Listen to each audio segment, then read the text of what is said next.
Welcome student, कैसे हैं आप सब। चलिए, तो हमारा जो अगला टॉपिक है वो है हेलो एल्केन में समवायता। लेकिन हमारा मेन टॉपिक क्या है इसका। हमारा मेन टॉपिक है हेलो एल्केन्स का बनना। ठीक है, सामान्य विधियाँ। तो इसके पहले कुछ जानना भी जरूरी है कि हेलो एल्केन की समवायता को समझना भी जरूरी है ना। और ये हमारा पार्ट 3 है, 12th केमिस्ट्री चैप्टर 10 का, हेलो एल्केन्स एम हेलो हेरिन्स का। ठीक है, इसका 2 वीडियो इसको आपको डिस्क्रिप्शन में मिल जाएगा। तो हेलो एल्केन्स में समवायता, तो सबसे पहले आपको समवायता समझना पड़ेगा, है ना। समयता क्या है, जैसे कोई भी एल्केन है या एल्किन है, एल्काइन है, उन सब में पाते हैं समयता। तो समयता क्या है कि मैं एल्केन में बता रहा हूँ, है ना। एल्केन में कुछ ऐसे एल्केन होते हैं, ठीक है, जिसका अणुसूत्र समान, अणुसूत्र क्या हो, समान, लेकिन संरचना सूत्र क्या हो, भिन्न भिन्न हो। अभी अणुसूत्र और संरचना सूत्र बताने की जरूरत नहीं है, क्योंकि आप 9वीं 10वीं पढ़ चुके हो, है ना। ठीक है, कि अणुसूत्र क्या होना चाहिए, समान होना चाहिए, लेकिन संरचना सूत्र क्या होना चाहिए, भिन्न होने। तो वो एक दूसरे क्या कहलाएंगे, समावयवी कहलाएंगे, और वो गुण कहलाएगी समवायता। ठीक है, मतलब ये एल्केन में बात करें तो उसी तरह एल्किन में बात करेंगे तो वही जो लागू होगा। उसी तरह हम लोग हेलो एल्केन के बारे में बात करें तो उसमें भी यही लागू होगा, मतलब उसके अणुसूत्र क्या होंगे, समान होंगे, और उसके संरचना सूत्र क्या होंगे, भिन्न भिन्न होंगे। चलिए, तो हम लोग चलते हैं हेलो एल्केन में समवायता में क्या है। तो पहला आता है स्थान समवायता, है ना। पोजीशन आइसोमेरिज्म, पोजीशन आइसोमेरिज्म, है ना। तो ऐसे हेलो एल्केन्स, है ना, ऐसे हेलो एल्केन्स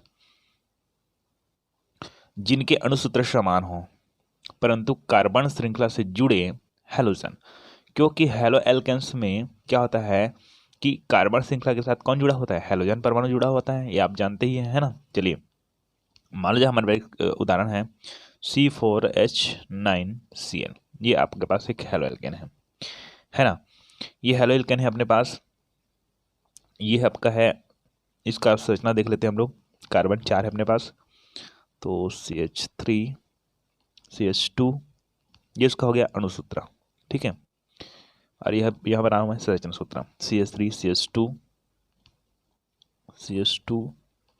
CH2 और CH Cl।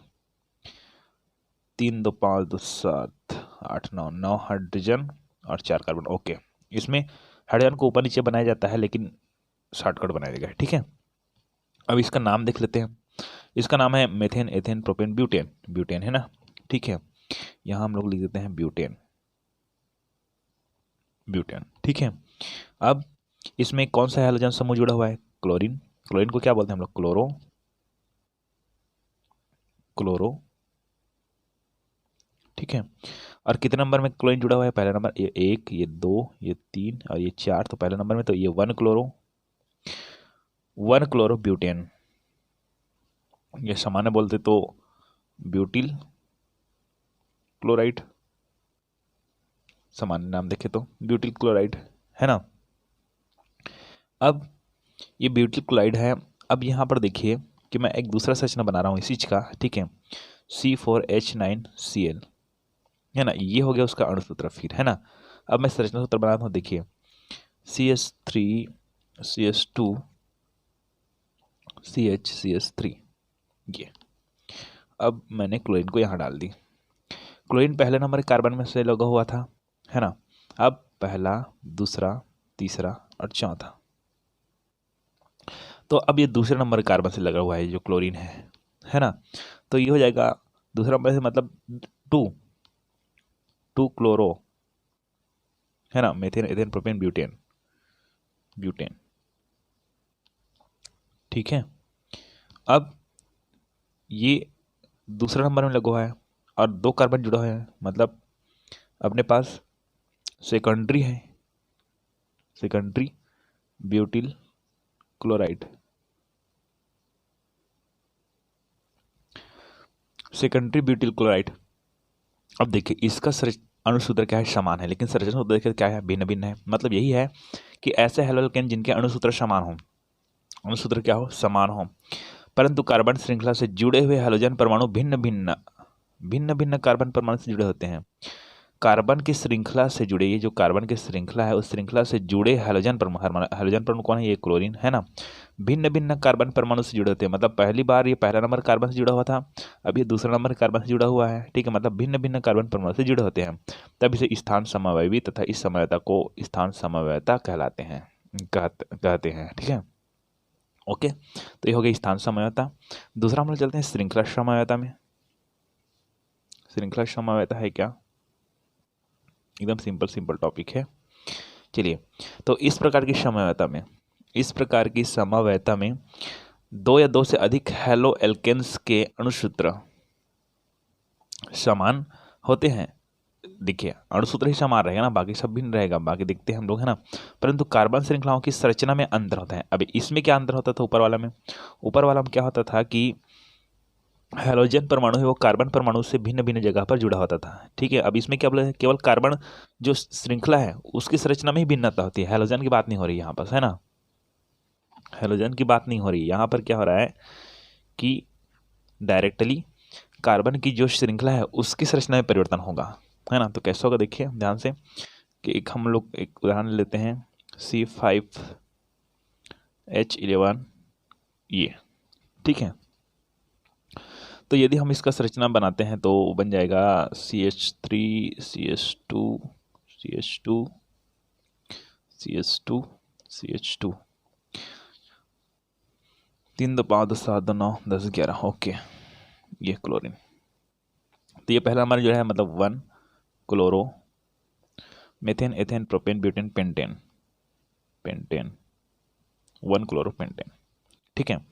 अब इसी में देखिए बातें करते हैं हम लोग कि इस प्रकार के समवायता में दो या दो से अधिक हैलो एल्केन्स के अणुसूत्र समान, एक अणुसूत्र यहाँ पर एक अणुसूत्र और लिख देता हूँ मैं यहाँ से, C5H11Cl, यही 6 सेम है ना। चलिए, अब इसका नाम हो जाएगा 1 क्लोरोपेंटेन, हो गया। अब इसी संरचना सूत्रक देखिए CH3 CH2 CH2 ये CH3 और H, हाइड्रोजन को गिन लीजिए, 3 हाइड्रोजन इधर, 3 2 5 और ये 6 7 8 9 10 11 हाइड्रोजन, वही 6। कार्बन 1 2 3 4 है, क्लोरीन तो है ही, है ना। मतलब ये होता है कि इसमें जो कार्बन श्रृंखला है, कार्बन श्रृंखलाओं की संरचना में अंतर है। कार्बन श्रृंखला से 1 2 3 4 5 था, ठीक है, ऐसे 5 लंबी है ना। अब एक लंबी श्रृंखला इसमें हम लोग लेंगे तो 1 2 3 4 4 ही श्रृंखला, 4 ही कार्बन की लंबी श्रृंखला प्राप्त होगी ना अपने को, है ना।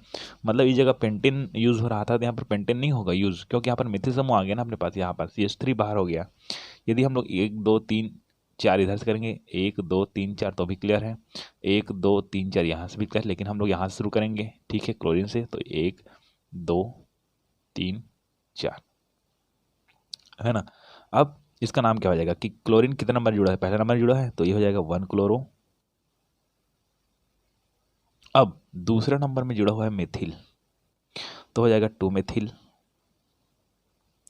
और मेथेन एथेन प्रोपेन ब्यूटेन, ये पेंटेन था ना, लंबी श्रृंखला में पेंटेन था, ये इसका क्या नाम हो जाएगा, ब्यूटेन हो जाएगा, ब्यूटेन, ठीक है। तो इस तरह से दो ये एक दूसरे क्या होगी, समावेश होगी। इसका और हम लोग निकाल सकते हैं कैसे करके कि सभी क्लोरीन को हम लोग इसको ट्राई कर सकते हैं। ट्राई मतलब कहा जाए, यहाँ से बताया हूँ थोड़ा सा मैं यहाँ पास कि CH3 यहाँ पर बीच में कार्बन डालिएगा CH3, और इस तरह भी CH3 हो गया ना, CH3 CH3 CH3, ठीक है। और यहाँ पर CH2 और एक क्लोरीन, ये भी नाम बन जाएगा, ठीक है। ये 1 क्लोरो बन जाएगा, 1 क्लोरो और 2 मेथिल हो गया था ना, तो 2 2 dimethyl propane methane ethane propane, ऐसा बन जाएगा, ठीक है। चलिए आगे आता है प्रकाशीय समवायता।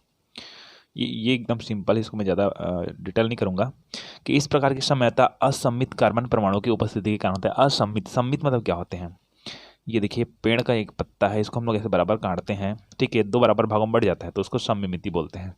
क्या बोलते हैं, सममिति। है ना। वैसे त्रिज्या सममिति होते हैं, द्विपार्श्व सममिति भी होता है ना। तो ये हो गया आपका द्विपार्श्व सममिति, एक निश्चित स्थान से काटेंगे तो। और त्रिज्या सममिति का होता है किसी भी स्थान से काटे तो सममिति का मतलब तो क्लियर हो गया है ना। अब असममित कहा जा रहा है ना। तो असममित मतलब नहीं दिखेगा वो, सेम सेम, ठीक है। चलिए, तो हम लोग चलते हैं। इस प्रकार की समयता असममित कार्बन परमाणु की उपस्थिति के कारण होता है। तो जैसे कि इसको उदाहरण लेते हैं, 2 ब्रोमो ब्यूटेन। चलिए, ये हमारे पास CH3C CH2, ये Br जुड़ा हुआ है क्योंकि ब्रोमो जुड़ा हुआ है, और ये हाइड्रोजन जुड़ा हुआ है ना। तो यहाँ देखिए आप, इसमें एक और CH3, methane ethane propane butane, है ना। Methane ethane propane butane, okay, है ना। चलिए, इस तरह से संरचना है। अब मान लीजिए इसको हम लोग देखते हैं, तो यहाँ पर जो कार्बन श्रृंखला, यहाँ से हम लोग एक मध्यस्थ मान लेते हैं। तो CH3, ये Br है, CH3 है, CH2 है, CH3 है ना। अब ये हो गया आपका कौन सा, डी रूप, या हम लोग बोल देंगे प्लस रूप, है ना। अब इसको ज़्यादा समझने की जरूरत नहीं थी। मान लीजिए हमारे पास एक दर्पण है ऐसे, है ना। तो दर्पण के सामने इसका जो प्रतिबिंब बनेगा कैसे टाइप से बनेगा, ये ऐसा है ना, ये ऐसा है, ठीक है। अब इसको बनाएंगे तो CH3, ये कार्बन, और CH2, ये देखिए ये हाइड्रोजन यहाँ लिख देते हैं, और ब्रोमीन यहाँ लिख देते हैं, ये Br है वो, ठीक है। मतलब क्या हुआ, केवल जो कार्बन परमाणु है वो असममित है। असममित मतलब अलग अलग। इसको देखें तो यहाँ से देखेंगे, ये हो गया आपका प्रकाशीय समयता। इसको क्या बोलते हैं, एल या माइनस रूप, ओके। ये प्रकाशीय समयता और बहुत पहले पढ़ा आ चुका हूँ मैं, है ना। चलिए, तो हमारे जो हेड टॉपिक है उसमें चलते हैं, हेलो एल्केन्स बनाने की विधियां, है ना। तो हेलो एल्केन्स बनाने की जो विधियां होती है, उस विधियां में आपको ये समझाया जाएगा कि किन चीज़ों के साथ किन चीज़ों को मिलाया जाता है। मतलब सीधी बात है कि सबसे पहला पॉइंट है हमारा एल्कोहल से। जो हेलो एल्केन्स है वो एल्कोहल से बनाया जाता है। तो एल्कोहल के साथ और क्या मिलाया जाएगा, यही आज सीखना है आपने को, ठीक है। कि एल्कोहल के साथ क्या मिलाएंगे जिसके फलस्वरूप हमको क्या प्राप्त होगा, हेलो एल्केन्स प्राप्त होगा। इसके बहुत सारे ये है अलग अलग डिटेल्स है। तो सबसे पहले पॉइंट आएगा आपका एल्कोहल से। एल्कोहल से हम लोग बना सकते हैं, ठीक है। दूसरा पॉइंट आएगा आपका एल्केनो से। अभी ये पहला पॉइंट में जाएंगे हम लोग, लेकिन बता देता हूँ कि आगे क्या आएगा, एल्केनो से। उसके बाद आएगा आपका एल्किनो से। उसके बाद आएगा एल्काइनो से, ठीक है। और हैलाइड विनिमय द्वारा बहुत सारे और विधियाँ आएंगे, ठीक है। तो अब पहले देख लेते हैं हम लोग हेलो एल्कोहल से, ठीक है, हेलो एल्केन्स का बनना। चलिए क्लियर करते जाते हैं ना। तो पॉइंट नंबर फर्स्ट, एल्कोहल से, फ्रॉम एल्कोहल, है ना। तो इसका पहला पॉइंट का जो मैं ए डाल रहा हूँ, ए, उसके बाद ABC और आएगा, ठीक है। क्योंकि एल्कोहल पर हैलोजन अम्लों की क्रिया से, जब हैलोजन अम्ल को एल्कोहल के साथ क्रिया कराएंगे तब हमको हेलो एल्केन्स प्राप्त होगा। तो एल्कोहल के साथ हैलोजन अम्ल की भी क्रिया कराते हैं। एल्कोहल के साथ हम लोग अन्य जो फास्फोरस है, ठीक है, फास्फोरस हैलाइड है, उसका भी क्रिया कराएंगे। तो ये ए डाला हूँ, मतलब क्या है कि ये इसको और बहुत सारे भागों में बांटेंगे, ठीक है। तो ए को उसका बी मान देंगे, ठीक है। तो एल्कोहल पर हैलोजन अम्लों की क्रिया से सबसे पहला पॉइंट आपका जाता है, ठीक है। तो इसके लिए कुछ बातें जानना जरूरी है। क्रियाशीलता का क्रम, ठीक है। तो पहले क्रियाशीलता का क्रम देखते हैं। ये क्रियाशीलता का क्रम मतलब कि हमारे पास एल्कोहल और हैलोजन अम्ल की क्रिया कराना है। तो सबसे पहले एल्कोहल के बारे में बात करता हूं मैं, है ना। कि हमारे पास प्राथमिक एल्कोहल, द्वितीयक एल्कोहल, तृतीयक एल्कोहल होते हैं, ठीक है। तो किसकी क्रियाशीलता ज़्यादा होती है, तो प्राथमिक एल्कोहल की अपेक्षा जो द्वितीयक एल्कोहल है उसकी क्रियाशीलता ज़्यादा होती है, ठीक है। और उसके अपेक्षा तृतीयक एल्कोहल की क्रियाशीलता ज़्यादा होती है। और ये किसके साथ क्रिया करता है, हैलोजन के साथ क्रिया करता है, ठीक है। हैलोजन अम्ल के साथ क्रिया करता है जो एल्कोहल है। तो जो प्राथमिक एल्कोहल है वो कम क्रिया करेगा हैलोजन के साथ, ये इनकी अपेक्षा ज़्यादा करेगा। ये तृतीयक इनकी अपेक्षा फिर ज़्यादा करेगा हैलोजन के साथ क्रिया, है ना। अब हैलोजन अम्ल कितने प्रकार के होते हैं, तो हैलोजन में देखिए कि SF, ठीक है, ये फ्लोरीन का है ना, ये क्लोरीन का, ये ब्रोमीन का, ये क्या है, आयोडीन का, आयोडाइड है, ये ब्रोमाइड, क्लोराइड, फ्लोराइड वगैरह वगैरह, ठीक है। तो इन सब की क्रियाशीलता भी देख लेते हैं। ये हो गया आपका एल्कोहल की क्रियाशीलता, और ये है आपका किसका, हैलोजन अम्ल की क्रियाशीलता। तो इनकी क्रियाशीलता कम होती है, इसकी ज़्यादा होती है, इसकी और ज़्यादा होती है, इसकी और जाती है। इसमें जो बॉन्ड ऊर्जा है, बॉन्डिंग ऊर्जा है, इसमें क्या होता है, सॉरी, बॉन्डिंग ऊर्जा बहुत कम होती है, जिसके कारण ये सबसे ज़्यादा क्रिया करता है। उसके अपेक्षा ये कम करता है, HBr है, उसके अपेक्षा HCl कम करता है, HF कम करता है। ऐसा मतलब एक क्या है, क्रियाशीलता का एक क्रम है ना। तो चलते हैं पहला पॉइंट में एल्कोहल से, ठीक है। तो एल्कोहल पर हैलोजन अम्लों की क्रिया। एल्कोहल पर किसका क्रिया कराना है, हैलोजन अम्ल की, ठीक है। तो एल्कोहल पर जब सांद्र हैलोजन अम्ल के निर्जलीकरण, ठीक है ना, एल्कोहल पर जब सांद्र हैलोजन अम्ल को, एल्कोहल पर जब सांद्र हैलोजन अम्ल को निर्जलीकारक, जैसे कि हमारे पास है निर्जल ZnCl2 या सांद्र H2SO4, है ना, निर्जलीकारक है दोनों जने, ठीक है। दोनों में से किसी का भी यूज़ कर सकते हैं। तो एल्कोहल को जब सांद्र हैलोजन, सॉरी, एल्कोहल पर, ये जो एल्कोहल यहाँ पर ROH लिखा हूँ, ये एल्कोहल है, ठीक है। तो एल्कोहल पर जब सांद्र हैलोजन अम्ल को, यहाँ पर सांद्र हैलोजन अम्ल रहेगा, ठीक है, सांद्र हैलोजन अम्ल को निर्जलीकारक निर्जल ZnCl2 या सांद्र H2SO4 की उपस्थिति में प्रवाहित किया जाता है ना। तो एल्कोहल का हाइड्रोक्सिल समूह, ये जो एल्कोहल है, एल्कोहल में हाइड्रोक्सिल समूह होता है, आप जानते हो हाइड्रोक्सिल समूह होता है। तो एल्कोहल का हाइड्रोक्सिल समूह हैलाइड समूह के द्वारा प्रतिस्थापित हो जाती है। जो हैलाइड समूह यहाँ पर हमारे पास, ठीक है, उनकी द्वारा क्या हो जाती है, प्रतिस्थापित हो जाती है, और एल्किल हैलाइड बनता है। क्या बनता है, एल्किल हैलाइड बनता है, ठीक है ना। चलिए, तो ये हमारे पास क्या है, एक तरफ हम लोग लेंगे किसको, एल्कोहल को, और एक तरफ हम लोग लेंगे किसको, हैलोजन अम्ल को। हैलोजन अम्ल में हमारे पास जो हैलाइड समूह है, कौन समूह है, हैलाइड समूह है, ठीक है। उस हैलाइड समूह के द्वारा किसको, हाइड्रोक्साइल को समूह को क्या किया जाएगा, प्रतिस्थापित किया जाएगा। तो ये सूत्र पहले देख लीजिए, ये हमारे पास ROH ये लिख दिया मैंने एल्कोहल के बारे में। यहाँ पर X जुड़ा है, मतलब हैलोजन जुड़ा है। कोई भी हमारे पास क्या है, हैलोजन अम्ल है, ठीक है। ये निर्जलीकारक का यूज़ करेंगे यहाँ पर किसी न किसी, है ना। और उसके बाद ये जो R है, ठीक है, ये जुड़ जाएगा किसके साथ, X मतलब हैलोजन के साथ। तो ये आपका बना देगा क्या, ये बना देगा हेलो एल्केन से बना देगा, क्योंकि किसी न किसी एल्केन, किसी भी एल्किन वगैरह से क्या हाइड्रोजन जुड़ता है ना, ठीक है, एलिफेटिक और एरोमेटिक यौगिक से, ठीक है। कोई भी हाइड्रोजन को हटाकर एक हाइड्रोजन जुड़ता है या दो हाइड्रोजन जुड़ता है ना, तो वो बन जाता है आपका हेलो एल्केन, ठीक है। और ये H2 बन जाता है, जल बन जाता है, ठीक है। यहाँ से हाइड्रोक्साइड को, ये इसका जो हाइलाइड है, हाइड्रोक्सिल, इसका जो हाइलाइड है वो क्या करता है, प्रतिस्थापित कर देता है ना, ठीक है। तो ये निर्जलीकारक, तो सबसे एल्कोहल से शुरू करता है, इसको मैं A माना हूँ, A के बाद इसको ये A, उसके बाद B और आएगा, ठीक है। इसीलिए मैं इसको A माना हूँ, क्योंकि यहाँ पर A का पहला नंबर फिर आएगा, दूसरा आएगा, उसके बाद B आएगा, ठीक है। दूसरा तीसरा देखते हैं आगे, है ना। तो ये पहला नंबर का है कि हम लोग कौन सा हेलो एल्केन बनाने वाले हैं और कौन कौन से हैलोजन अम्ल का यूज़ करेंगे, ठीक है। तो पहला आता है एल्किल क्लोराइड का बनना। अब एल्किल क्लोराइड का बनना, तो ये एल्किल क्लोराइड कोई हैलोजन नहीं है ना, ये केवल उसके समूह का नाम है। एल्किल क्लोराइड मतलब क्या आ गया हमारे पास, इसमें क्या था, एथिल आ सकता है, ठीक है, एथिल आ सकता है, प्रोपिल आ सकता है, ठीक है ना, और बहुत सारे आते हैं, है ना। ओके, तो ये इनमें से किसी एक को बनाएंगे। ओके, तो एल्किल क्लोराइड का बनना, चलिए, जब प्राथमिक और द्वितीयक एल्कोहल पर, है ना, चाहे प्राथमिक हो चाहे द्वितीयक हो, ठीक है। और मैंने यहाँ पर क्रम भी बता दिया है कौन ज़्यादा क्रियाशील रहेगा, ठीक है। तो कोई भी एल्कोहल ले लेंगे वहाँ पास हम लोग इधर क्लियर करने के लिए, है ना। चलिए, कि जब, यहाँ पर क्लियर करते हैं बात को, कि जब प्राथमिक और द्वितीयक एल्कोहल पर शुष्क हाइड्रोजन क्लोराइड, हाइड्रोजन क्लोराइड मतलब हमारे पास क्या आ गया, हैलोजन अम्ल आ गया।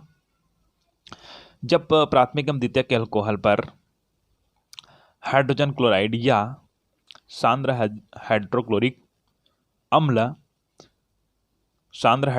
अम्ल को निर्जल ZnCl या सांद्र H2SO4 की उपस्थिति में प्रवाहित किया जाता है, तो न्यूक्लियोफिलिक प्रतिस्थापन अभिक्रिया के द्वारा एल्किल क्लोराइड बनता है। इसको ग्रो प्रक्रम कहते हैं ना, ग्रोस प्रक्रम।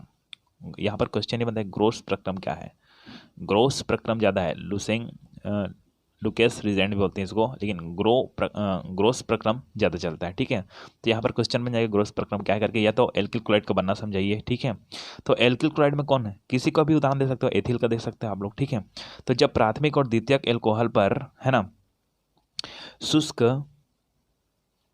हाइड्रोजन क्लोराइड या सांद्र हाइड्रोक्लोरिक अम्ल को निर्जल जेडेंसियल या सांद्र एस्टेसोफिल की उपस्थिति में प्रवाहित किया जाता है तो न्यूक्लियोफिलिक प्रतिस्थापन अभिक्रिया के द्वारा एल्किल क्लोराइड बनता है ना। क्या बनता है, एल्किल क्लोराइड। तो हमारे पास देखिए ये हो गया ROH लिख दिया मैंने सूत्र, ये हो गया आपका एल्कोहल हो गया, प्राथमिक हो चाहे द्वितीयक हो। ठीक है, और ACL लिख दिया, मतलब क्या है, ये आपका हाइड्रोजन क्लोराइड है, मतलब ये जो हैलोजन अम्ल है इसके साथ क्रिया करवाएंगे तो ये जो R है वो क्लोरीन के साथ क्रिया करेगा, हैलोजन के साथ क्रिया करेगा, यहाँ पर बनाएगा। ठीक है, और ये जो है हाइड्रोक्साइड है वो प्रतिस्थापित हो जाएगी, वो बनाएगा H2O। तो इस तरह से यहाँ पर जो बनेगा ये क्या है, ये आपका है एल्किल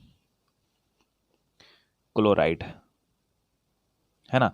लेकिन एल्किल क्लोराइड बनाना हम लोग समझ गए, लेकिन हमारा जो मेन उदाहरण है वो एल्किल क्लोराइड नहीं ना, किसी न किसी के साथ हमको उदाहरण देना पड़ेगा कि कौन सा हम लोग एल्कोहल यूज़ कर रहे हैं और कौन सा हम लोग हैलोजन अम्ल यूज़ कर रहे हैं। ठीक है, तो सबसे पहले देखें CH3CH2OH, ये हमने एथिल एल्कोहल यूज़ किया है, एथिल एल्कोहल। ठीक है, और एथिल एल्कोहल के साथ हमने किया है HCl हाइड्रोक्लोरिक अम्ल क्रिया करवाया है। ठीक है, तो ये CH3CH2OH और हाइड्रोक्सिल समूह क्या होता है, प्रतिस्थापित हो जाता है ना। ठीक है, तो यहाँ पर क्या होता है कि CH3CH2 और ये क्रिया करता है किसके साथ, क्लोरीन के साथ, हैलोजन के साथ। ठीक है, तो ये क्रिया करता है तो ये बनाता है CH3CH2Cl, ये बना दिया। ठीक है, ओके, और ये जो हाइड्रोजन है वो ये हाइड्रोक्साइड से क्रिया करता है यहाँ से, और ये बनाता है H2O। क्या बनाता है, H2O। तो इसका नाम क्या है, इसका मेथेन एथेन है ना, तो इसका नाम हो जाएगा ethyl, ethyl ethyl chloride, chloride.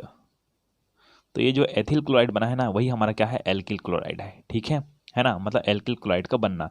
तो ये जो एथिल क्लोराइड किसके माध्यम से बना, ये HCl और एथिल एल्कोहल क्रिया कराएं तब बनाना। ठीक है, मतलब इससे ये क्लियर हो गया आपको कि हम किसी भी एल्कोहल और हैलोजन अम्ल की क्रिया से क्या बना सकते हैं, हेलो एल्केन। ये हेलो एल्केन है, एथिल क्लोराइड ये अपना क्या है, हेलो एल्केन है ना। ठीक है, मतलब एथिल क्लोराइड, एथिल और ये क्लोराइड, क्लोरीन जुड़ा हुआ है, हैलोजन जुड़ा है, मतलब ये हेलो एल्केन है। ठीक है, क्लियर हो गई। अब बात करते हैं थोड़ा सा अन्य उदाहरण के बारे में बात करते हैं हम लोग। ठीक है, यहाँ पर लिखते हैं हम लोग CH3CH और CH3। ठीक है, ये मेथेन एथेन प्रोपेन है। ठीक है, प्रोपेनॉल है ये, मेथेन एथेन प्रोपेनॉल है, ये एथिल एल्कोहल लिए थे ना। ठीक है, एथिल एल्कोहल लिए थे हम लोग एल्कोहल ग्रुप में, अब प्रोपेनॉल ले रहे हैं। ठीक है, तो प्रोपेनॉल के इसका जो IPC नाम है वो है ना, ये सेकेंडरी अल्कोहल है ना, ये सेकेंडरी का, इसलिए सेकेंडरी अल्कोहल का भी मैं यूज़ करा के दिखा रहा हूँ, है ना, कि इसका नाम हो जाएगा मेथेन एथेन प्रोपेन। तो यहाँ पर प्रोपेन लिख देते हैं, प्रोपेन। और दूसरा नंबर में जुड़ा हुआ है हाइड्रोक्सिल समूह, तो इसका नाम हो जाएगा 2,2-ऑल, क्योंकि आप जानते हो कि एल्कोहल में ऑल जुड़ता है, प्रोपेनॉल होता है, नॉल। ठीक है, तो यहाँ पर प्रोपेन 2-ऑल लिख सकते हैं इसको, है ना, प्रोपेनॉल को, है ना, ये सेकेंडरी है ना। अब बात करते हैं कि इस एल्कोहल के साथ क्या जुड़ना है, हम लोग HCl जोड़ते हैं, कोई भी हैलोजन अम्ल को क्रिया करवाएंगे ना। ठीक है, तो क्रिया करवाते हैं, तब क्या होता है कि अपने पास ये जो हाइड्रोक्सिल है, हाइड्रोक्सिल समूह है, ये प्रतिस्थापित होता है, आप तो जानते हो, है ना। ठीक है, तो CH3CH3 यहाँ आपका कौन समूह जुड़ जाता है, आपका क्लोरीन। कौन जुड़, हैलोजन समूह कौन जुड़ जाता है, हैलोजन समूह जुड़ गया। अब यहाँ पर हाइड्रोजन बचा हुआ है, यहाँ पर हाइड्रोक्साइड है, तो ये क्या बनाता है आपका जल, यहाँ से बगल में लिख देने ऐसे H2O। तो इसका क्या नाम हो जाएगा, मेथेन एथेन प्रोपेन हो गया। और कितना नंबर क्लोरीन जुड़ा है, दूसरा नंबर जुड़ा हुआ है क्लोरीन, पहला दूसरा तीसरा, दूसरा नंबर में तो 2 क्लोरो और मेथेन एथेन प्रोपेन, तो हो जाएगा प्रोपेन। ठीक है, 2 क्लोरोप्रोपेन, है ना, और उसके बाद ये इसको लिखने की जरूरत नहीं है H2O की। ठीक है, तो इस तरह से एल्किल क्लोराइड का बनना। एल्किल क्लोराइड किसको बनाकर दिखाएं हम लोग, एथिल क्लोराइड को बनाकर दिखाएं। ठीक है ना, और ये 2 क्लोरोप्रोपेन को बनाकर दिखाएं। ठीक है, ये क्या है आपका, ये सब क्या है आपका, हेलो एल्केन्स है। ठीक है,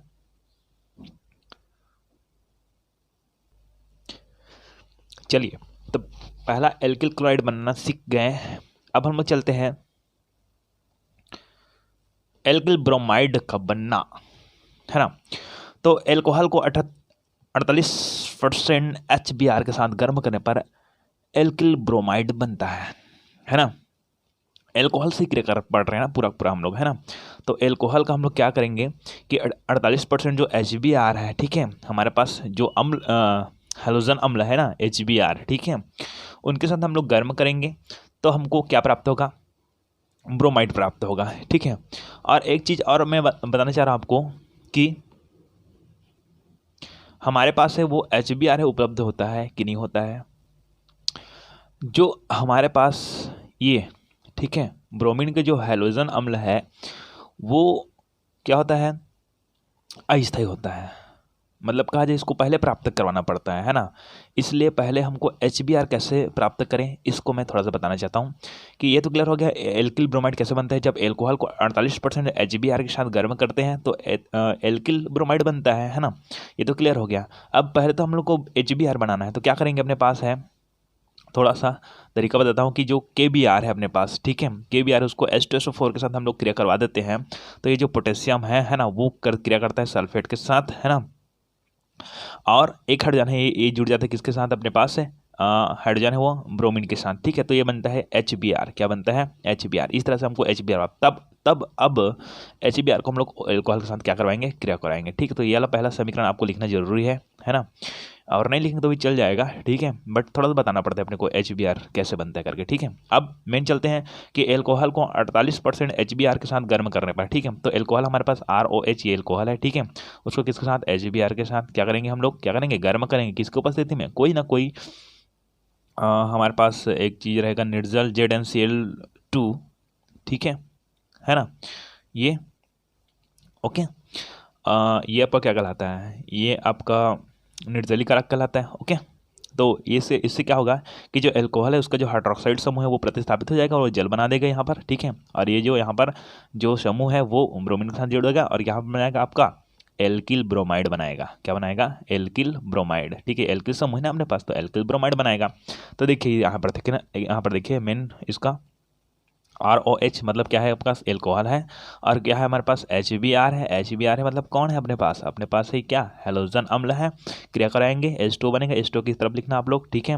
और R ये Br के साथ करेगा, अच्छा इसी को मैं पहले और बता चुका हूँ, है ना, ठीक है। जो हमारा मेन टॉपिक यहाँ है तो हम लोग कौन सा एल्कोहल लेते हैं, हम लोग लेते हैं एल्कोहल, ठीक है, CH3CH2OH यहाँ पर ले लिए हम लोग एल्कोहल।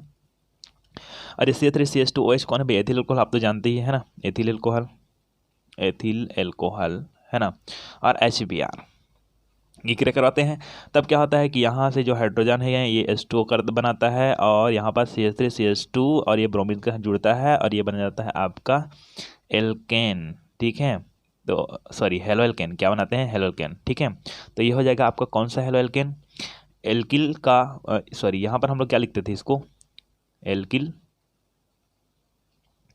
ब्रोमाइड, ठीक है। तो ये क्या है, दो कार्बन है, मेथेन एथेन, तो ये हो जाएगा एथिल ब्रोमाइड, ठीक है, ये हो गया। अब अच्छा H2O को आप लोग इस पीछे तरफ लिखेंगे ना, ठीक है, मैं सामने लिख देता हूँ, है ना, ओके। तो ये हो गया एथिल ब्रोमाइड हो गया। इस तरह से हमको एथिल ब्रोमाइड प्राप्त हो मतलब क्या प्राप्त हो गया, एल्किल ब्रोमाइड प्राप्त हो गया और हमारा पॉइंट कौन है, एल्किल ब्रोमाइड का बनना, ठीक है। तो जो उदाहरण है वो इसको देना है आपको, मेन टॉपिक ये है ना, एल्किल ब्रोमाइड नहीं है, एल्किल ब्रोमाइड केवल नाम है उसका समूह का, है ना। हमारा जो उदाहरण चलता है एथिल का निकालेंगे तब आपका जो समीकरण है वो क्लियर हो जाता है, ठीक है। चलिए आगे जाते हैं, एल्किल आयोडाइड का बनना, एल्किल आयोडाइड का बनना। तो कैसे एल्किल आयोडाइड बनती है, देखिए हमारे पास कुछ समीकरण हैं।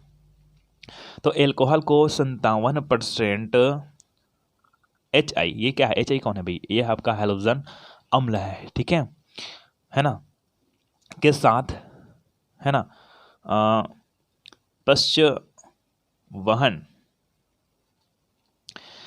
पश्चवाहन का मतलब क्या है, पश्चवाहन,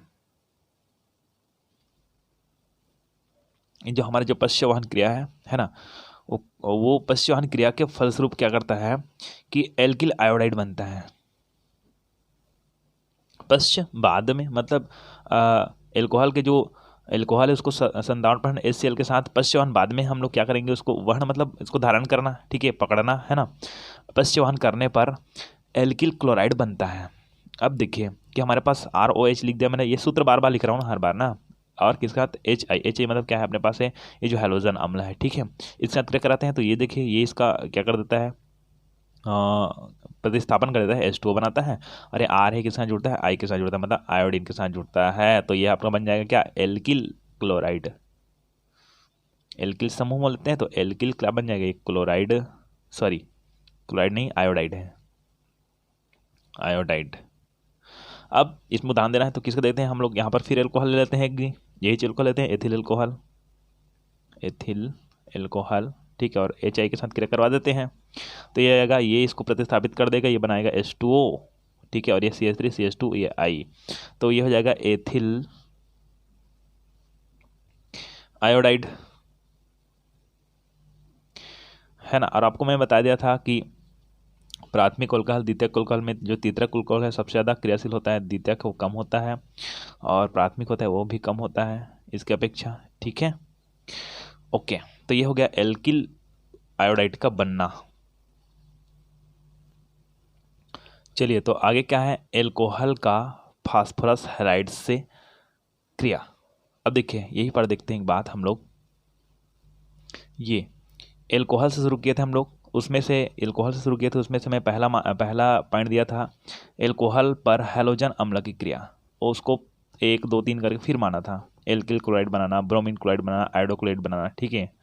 अब ये A नंबर है एल्कोहल पर हैलोजन अम्लों की क्रिया, तो इसका जो B है वो है आपका कि एल्कोहल का फास्फोरस हैलाइड से क्रिया। इसके फलस्वरूप देखते हैं हम लोग, है ना, फास्फोरस का किसके साथ, एल्कोहल का किसके साथ, फास्फोरस हैलाइड के साथ क्रिया, ठीक है। तो सबसे पहले एल्किल क्लोराइड का बनना, सेम वही पॉइंट आया है, एल्किल क्लोराइड पहले सबसे पहले बना था, उसके बाद एल्किल ब्रोमाइड बनाएंगे, ठीक है। चलिए तो एल्किल क्लोराइड का बनना क्या होता है कि एल्कोहल पर ठीक है फास्फोरस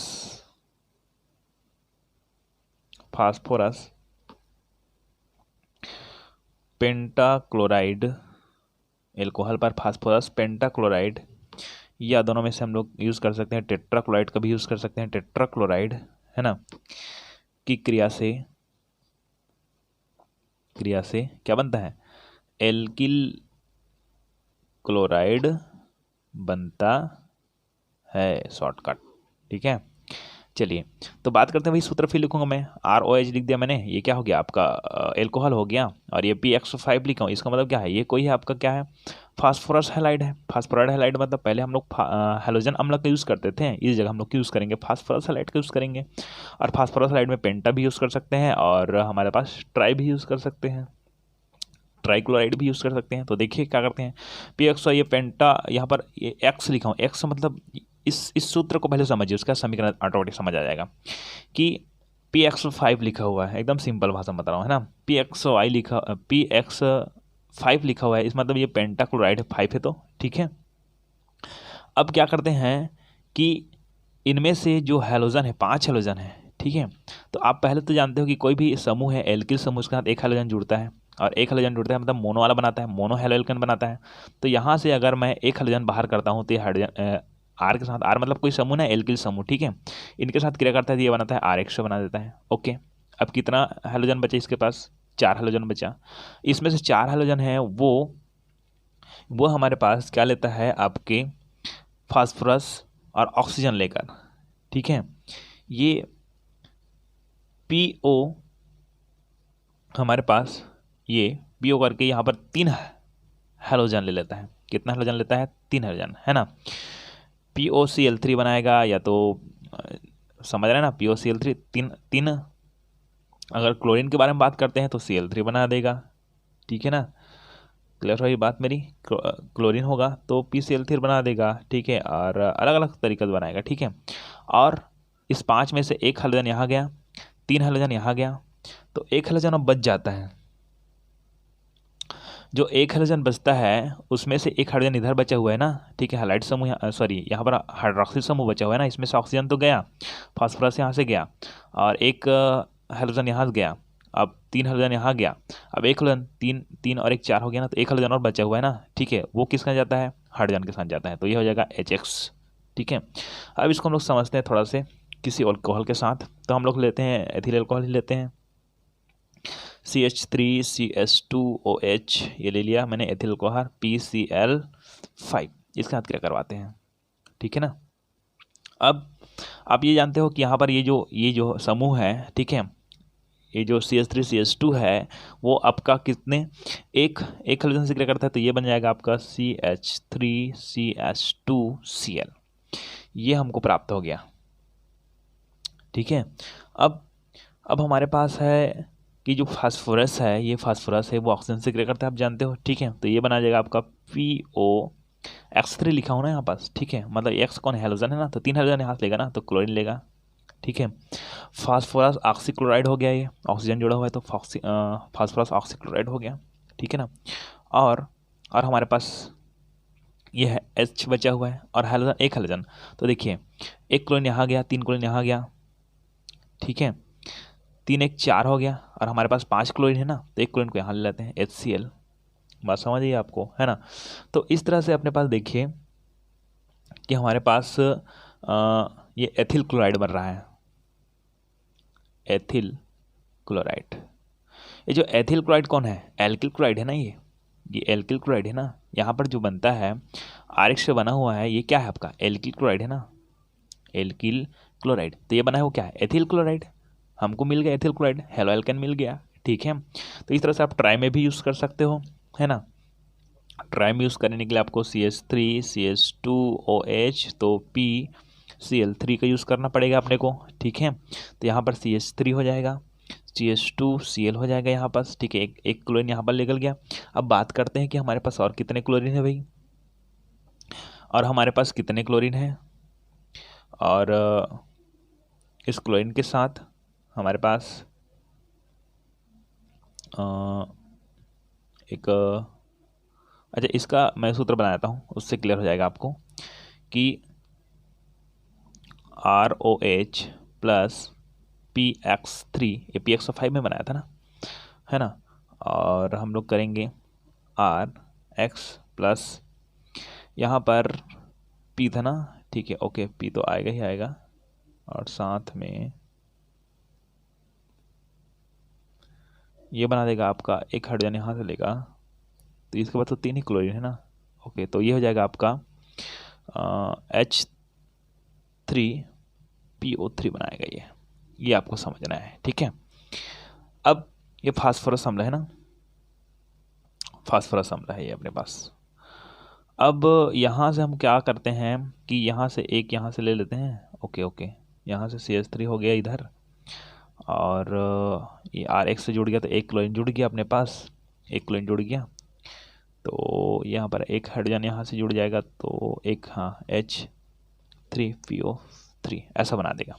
अब इसको थोड़ा सा मिला लेते हैं, CH3 CH3 CH2 CH2 एक Cl3 है अपने पास, यहाँ पर केवल एक ही है, यहाँ पर 3 है ना, ठीक है, यहाँ पर एक है, तो इसको क्या करना पड़ेगा अपने को 3 करना पड़ेगा, और यहाँ से 3 हो गया तो अपने को इधर जाना है, तो हाइड्रोजन 3 है ना अपने पास, इधर तो हाइड्रोजन 1 है ना, यहाँ पर भी 3, अच्छा यहाँ से बन जाएगा, ये क्लियर हो गया, ठीक है, ये हो गया आपका। अब यहाँ CH3 CH2Cl बना है, ये क्या बना है आपका एथिल अल्कोहल बना है, ethyl alcohol, sorry ethyl chloride, ethyl chloride, ये क्या है आपका एल्किल क्लोराइड है अपने पास। तो ये थोड़ा दिक्कत होती है यहाँ, क्योंकि सूत्र पहले लिख देता हूँ, क्लियर हो जाता है आपके पास, ठीक है, ये एथिल क्लोराइड बन गया, है ना। चलिए आगे चलते हैं हम लोग, एल्किल ब्रोमाइड का बनना, एल्किल ब्रोमाइड का बनना, तो एल्कोहल को लाल फास्फोरस और ब्रोमीन के साथ गर्म करने पर एल्किल ब्रोमाइड बनता है। जो एल्कोहल है उसको किसके साथ, एल्कोहल को लाल फास्फोरस और ब्रोमीन के साथ गर्म करने पर एल्किल ब्रोमाइड बनता है। मतलब एल्कोहल को लाल फास्फोरस क्या है भाई अपने पास, हम लोग इसका सूत्र लिख देते हैं ROH। अच्छा यहाँ पर एक चीज़ है जी, यहाँ पर 3 यहाँ पर पहले से मैं लिख देता तो क्लियर हो जाता। ठीक है, ओके। चलिए, तो ROH है ना, ये प्लस P फास्फोरस और ब्रोमीन के साथ, लाल फास्फोरस और ब्रोमीन को, ब्रोमीन फास्फोरस ब्रोमीन के साथ मिलेगा तो क्या बनेगा, PBr3 बनाएगा आपका। ठीक है ना, लाल फास्फोरस और ब्रोमीन है ना, किसके साथ, एल्कोहल, एल्कोहल यहाँ पर लिख दिया मैंने है ना, ये लाल फास्फोरस और ब्रोमीन है। तो हम लोग जानते हैं कि ये जो हमारे पास एक समूह है वो कोई हेलोजन लेता है, तो सबसे पहले ये ले लेगा हेलोजन, Br ले लेगा, एक ले लेगा। ठीक है, अब बचा क्या, बचा हमारे पास क्या है, हाइड्रोजन बचा हुआ है, फास्फोरस बचा हुआ है। ठीक है, तो H3PO4 बना देगा आपका। ठीक है ना, अब यहाँ पर एक चीज़ देखते हैं कि संख्या के आधार पर देखते हैं। ठीक है, यहाँ पर 3 बना रहा है तो इसका हाइड्रोजन की संख्या 3 हो जाएगा ना, तो यहाँ पर आपको पहले 3 डालना पड़ेगा ये। अब कोई दिक्कत नहीं, आगे आप लोग फट से बना सकते हो। कैसे कि हमारे पास एक ले लीजिए आप लोग CH3, यहाँ पर मुझे देखना पड़ा ना कि तीन कार्बन इधर है, तीन हाइड्रोजन इधर है, तो क्लोरीन, ऐसे देखना पड़ा। यहाँ पर देखने के बाद सूत्र में पहले से डाल दिया तो 3 डाल देते, खत्म। ठीक है, CH3 CH2OH प्लस PBr3। ठीक है, ये कर देंगे, ये इसके साथ क्रिया कराएगा तो क्या हो जाएगा, CH3 CH2 OH हट जाएगा अपने पास, और क्या जुड़ जाएगा अपने पास, Br जुड़ जाएगा। ठीक है, तो ये Br हो जाएगा है ना, CH2Br, ये हो गया Br प्लस। ठीक है, H3PO4 फास्फोरिक अम्ल बनाएगा आपका। ओके, अब यहाँ पर पहले से दिया गया 3 इधर डाल दो, 3 डाल दो, खत्म, कंप्लीट हो गया है ना। एक बात और बताना चाहता हूँ आपको कि हमको ये जो PBr3 कैसे प्राप्त हुआ है ना, तो यहाँ पर थोड़ा सा दृष्टांत देता हूँ कि ये जो पूरा क्रिया होती है, इस क्रिया में जो फास्फोरस है और जो ब्रोमीन है आपस में पहले क्रिया करता है। तो कैसे क्रिया होता है, P4 है ना, P और Br, ठीक है, क्रिया करते हैं तो ये बन जाता है PBr3 बनता है। तब क्या होता है अपने पास है ये Br3 है, तो हमको करना पड़ेगा 3 इधर करना पड़ेगा। ठीक है, फास्फोरस के साथ है ना, ये बन जाएगा आपका। ठीक है ना, 4 फास्फोरस और 6 दूनी 12, 4 दिया 12। ओके, तो ऐसे पहले फास्फोरस हमको क्या बनाना पड़ेगा, ये बनाना पड़ेगा। ठीक है, तो PBr3 है ना, लेकिन क्या होता है कि ये वाला समीकरण लिखने की जरूरत भी नहीं होती है। चलिए, इतना तो क्लियर हो गया ना आपको। चलिए आगे हम चलते हैं कि इसमें एल्कोहल पर थायोनिल क्लोराइड की क्रिया। ये एल्कोहल पर थायोनिल क्लोराइड की क्रिया मतलब क्या होता है, ये अपने क्या है, C है, ये दोनों हो गया एल्कोहल का फास्फोरस हैलाइड से क्रिया है ना, एल्किल ब्रोमाइड बनाना, एल्किल क्लोराइड बनाना। ठीक है, तो ये जो बना हुआ है वो कौन है,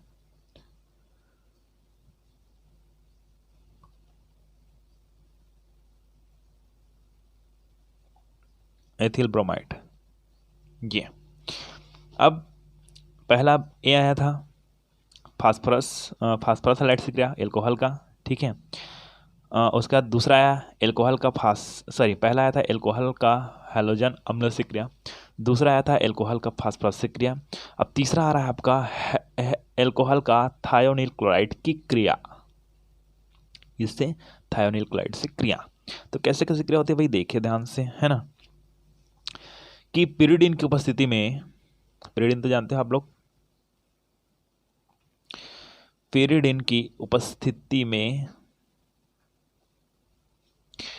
alcohol thionyl chloride, alcohol thionyl chloride के साथ क्रिया करके एल्किल क्लोराइड बनाता है। ठीक है, क्या बनाता है, एल्किल क्लोराइड। क्योंकि सबसे पहला पॉइंट हम लोग पढ़ते हैं क्या, यहाँ पर एल्किल ब्रोमाइड लिखा है, उसका पहला पॉइंट ये दूसरा है ना, पहला हम क्या पढ़ते थे, एल्किल क्लोराइड का, सबसे पहले एल्किल क्लोराइड को ही सीखते हैं हम लोग बनाना। ठीक है, तो यहाँ पर एल्किल क्लोराइड बनता है। ठीक है, अब कैसे किया जाता है आपको समझना है कि हमारे पास एक यहाँ पर यह है एल्कोहल है, उसके साथ हम लोग कोई भी कोई भी किसके साथ करेगा, एल्किल पिरिडिन की उपस्थिति में ना, किसकी उपस्थिति में, पिरिडिन की उपस्थिति में ये जो एल्कोहल है, एल्कोहल को किसके साथ, थायोनिल क्लोराइड के साथ, थायोनिल क्लोराइड के साथ। तो ये थायोनिल क्लोराइड लिख लेते हैं हम लोग, है ना। ये हो गया एल्कोहल, क्या हो गया, एल्कोहल। और ये हो गया थायोनिल क्लोराइड, थायोनिल क्लोराइड। और किसकी उपस्थिति में, पिरिडिन की उपस्थिति में भाई, पिरिडिन की उपस्थिति में। तो आप तो जानते हो ये आर है, एक हाइड्रोजन ले लेता है भाई, आप तो जानते हो। तो यहाँ पर आप जानते हो, सब जानते हैं, ये RCl, ठीक है। अब एक क्लोरीन ले गया, तो एक क्लोरीन और हमारे पास बचा है ना, एक क्लोरीन बचा हुआ है ना, ठीक है। तो एक क्लोरीन यहाँ पर हाइड्रोजन भी बचा हुआ है, एक हाइड्रोजन के साथ लेता है, एक HCl बना देता है, ठीक। और यहाँ पर सल्फर बचा हुआ है, ऑक्सीजन भी बचा हुआ है, और 2 ऑक्सीजन बचा हुआ है, तो SO2, है ना। तो ये हो गया, इसको वर्क में कर देते हैं, ठीक। अब इसका बना देते हैं एल्कोहल, एल्कोहल में हम लेते हैं CH3 CH2OH, और ये थायोनिल SOCl2, ये पिरिडिन का यूज़ करेंगे। और यहाँ पर लिख देंगे हम लोग CH3 CH2, यहाँ से हाइड्रोक्सिल हट जाएगा, ठीक है, हाइड्रोक्सिल हट जाएगा। तो क्या आएगा भाई, यहाँ पर आ जाएगा आपका chlorine plus HCl plus SO2, ये बन गया। तो यहाँ पर जो बना गया वो क्या है अपना, एल्किल क्लोराइड, मतलब मिथेन है तो एथिल क्लोराइड, एथिल क्लोराइड। इस तरह से आपका ये पार्ट 3 था हमारे पूरे चैप्टर का, लेकिन एल्कोहल के बनना का ये पार्ट 1 था, ठीक है। सॉरी, एल्कोहल का बोलता हूँ जी, हेलो एल्केन के बनने का ये पार्ट 1 था। अब हेलो एल्केन के बनने का पार्ट 2 आगे देखेंगे, है ना। और हमारे पूरे का पूरे चैप्टर का पार्ट 4 आएगा, ठीक है, पार्ट 4 आएगा। और हेलो एल्केन का बनने का क्या आएगा, पार्ट 2 हो गया, ठीक है। क्योंकि अभी केवल हम लोग कहाँ से पढ़े हैं, पहला नंबर में केवल एल्कोहल से ही बनना सीखे हम लोग, जितना भी अभी पढ़े हैं पूरा एल्कोहल से बनना ही सीखे हैं। एल्केन से बनता है, एल्किन से बनता है, एल्काइन से बनता है, वो सब आगे सीखेंगे, ठीक है।